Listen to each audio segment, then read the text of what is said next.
नमस्कार दोस्तों। क्या आप जानते हैं भारत की आज़ादी की पहली चिंगारी कब भड़की थी?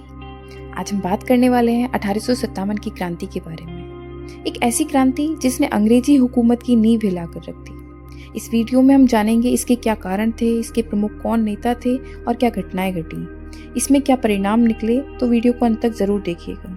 एक चिंगारी जिसने अंग्रेजों को हिला दिया, इसके बारे में हम जानते हैं कि 1857 की क्रांति को भारत का प्रथम स्वतंत्रता संग्राम भी कहा जाता है। यह विद्रोह 10 मई 1857 को मेरठ से शुरू हुआ और धीरे धीरे पूरे उत्तर भारत में फैल गया। इस क्रांति में सैनिकों, राजाओं, किसानों और आम जनता ने भाग लिया। इस क्रांति के प्रमुख कुछ कारण थे, जिसमें पहला कारण था राजनीतिक कारण। अंग्रेज भारतीयों की रियासतों को अपने कब्जे में ले रहे थे। लॉर्ड डलहौजी ने लेप्स की नीति, डॉक्ट्रिन ऑफ लेप्स, लागू की थी। इस नीति के अनुसार यदि किसी राजा का कोई सगा उत्तराधिकारी नहीं होता तो उसकी रियासत अंग्रेजों के अधीन हो जाती थी।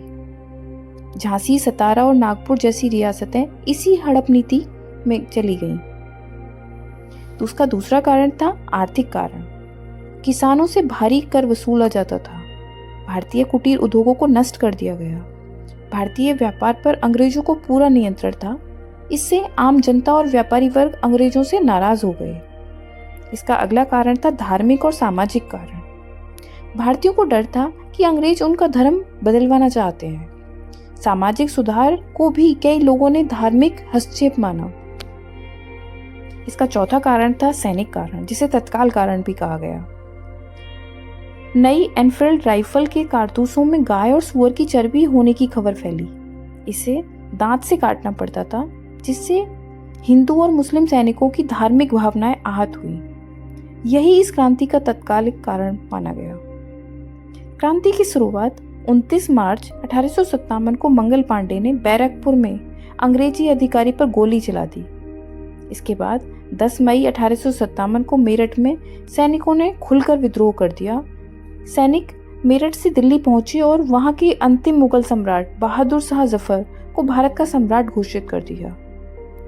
इसमें कौन कौन प्रमुख नेता थे और उनका क्या योगदान था? पहली थी रानी लक्ष्मीबाई। झांसी की रानी ने अंग्रेजों के खिलाफ वीरता से युद्ध लड़ा। उनका नारा था, मैं अपनी झांसी नहीं दूंगी। नाना साहेब कानपुर में विद्रोह का नेतृत्व कर रहे थे। तात्या टोपे गुरिल्ला युद्ध में माहिर थे और अंग्रेजों को लंबे समय तक चुनौती देते रहे। बेगम हजरत महल लखनऊ में विद्रोह का नेतृत्व किया। क्रांति की असफलता के कुछ कारण थे कि पूरे भारत में एकता की कमी थी, आधुनिक हथियारों की कमी थी, स्पष्ट नेतृत्व और संगठन का अभाव था। कुछ भारतीय राजाओं ने अंग्रेजों का साथ दिया। इन्हीं कारणों से यह क्रांति अंततः असफल हो गई। क्रांति के परिणाम क्या निकले? ईस्ट इंडिया कंपनी का शासन समाप्त कर दिया गया।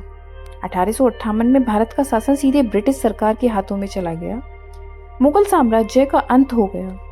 अंग्रेजों ने भारतीयों के प्रति अपनी नीतियों में कुछ बदलाव किए। हालांकि 1857 की क्रांति सफल नहीं हो पाई, लेकिन इसने भारतीयों के दिलों में आज़ादी की जो चिंगारी जलाई, वही आगे चलकर 1947 की स्वतंत्रता का कारण बनी। अगर आपको यह वीडियो जानकारी पसंद आई हो तो वीडियो को लाइक, शेयर और सब्सक्राइब करना ना भूलें। मैं हूं काजल सिंह और आप देख रहे हैं लर्न विद मी। हम इसकी अगली वीडियो में इसके कुछ इंपॉर्टेंट क्वेश्चंस को भी करेंगे ताकि आपकी प्रैक्टिस हो जाए। धन्यवाद।